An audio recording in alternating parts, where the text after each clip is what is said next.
Today I am in Riyadh, Saudi Arabia, where my family live and work. I've been here since I was 8 years old, but I've been between London and Riyadh for the past 5 years. I thought it would be a nice idea and interesting to show a part of Riyadh to you. In Riyadh, it's very hot most of the year, and people don't walk, and the city is not built with facilities for us to walk, as there is no space for it, which make driving lanes bigger and larger. So I will have a drive in Riyadh from south to north, from old to new, which will drive us into two different eras, as the south of the city is very old. We will start our journey in the small streets of South Riyadh, where it takes us to many interesting buildings and neighborhoods that I've never visited before, although I've lived here for 20 years.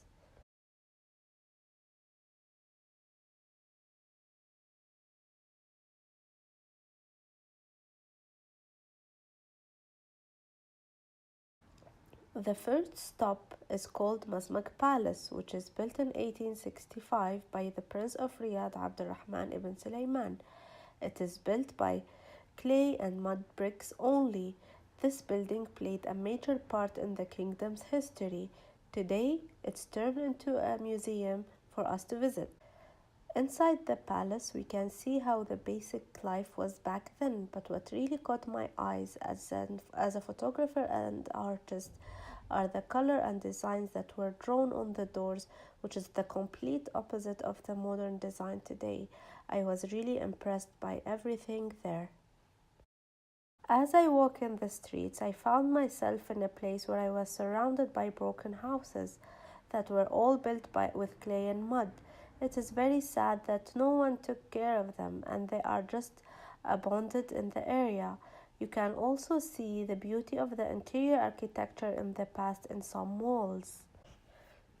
This building is for what they call here religion police, who walk around the city and watch people who commit sins and direct them into the right path. For me, as a foreigner coming here, it was such an odd and shocking thing for me to see.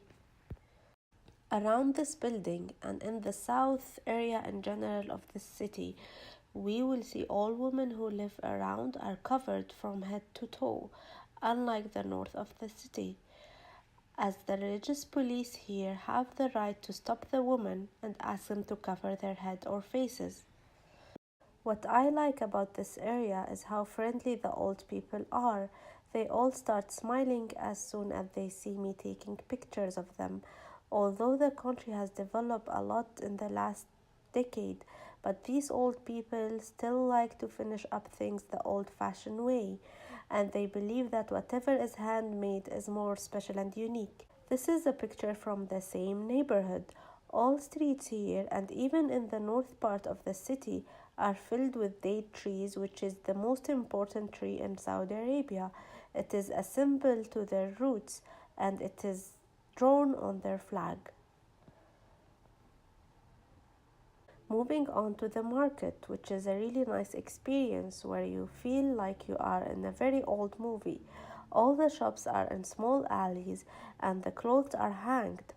The vendors start calling you when you pass by to buy from them, and they start reducing the prices to attract you to buy. Going out of the market, we find this huge water tower, which is one of the important landmarks in the city. It was constructed in 1971. It has a very curious design, resembling a mushroom. The water tower is open to visitors and offers great view of the city. It has also a restaurant on the top. Now we are hitting the road to go to the north side of the city.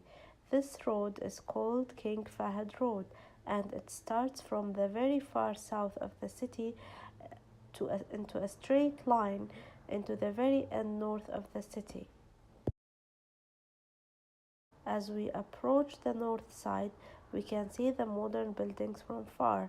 The buildings are modern, completely different from the south where we were, representing the new modern architecture, creating a beautiful skyline in the city.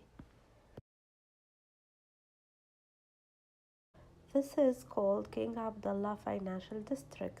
It is still under construction, and we can also see the metro line, which is also still under construction. The north of the city has been changing really fast during the past 2 years, as we can see, which is making Riyadh a modern, beautiful city in the region. These are the new streets of Riyadh, clean, neat, and modern, where you can have a quick walk, of course, in the winter since most of the year is hot, and you can have a nice meal and dessert under the sunlight.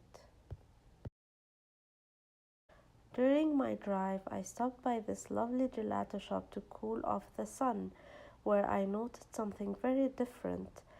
The cashier was a Saudi young man, which is something very new in the country, as all workers in the country for the past decade were all from Asia. Driving to this tower, which is called the Faisaliya Tower, it is a commercial skyscraper located in the business district in Riyadh. It's the fourth tallest building in Saudi Arabia. It was constructed in May 2000 and it was the longest tower back then. This is the second skyscraper built in Riyadh, which is still today the tallest building in Riyadh. It's owned by Prince Al Walid ibn Talal. This tower is open to the public as it contains a shopping center, hotel, and apartments. Another picture from the streets reflecting the modern architecture. The use of glass is now a main material that is used in all buildings in central and north of Riyadh. They are trying so hard to become a modern city and maybe one day one of the world's hubs. I am ending my drive with one of my favorite buildings in the city, which is Prince Sultan University. It is one of the best universities in the region and it has a lot of activities for the public as art exhibitions that I always attend.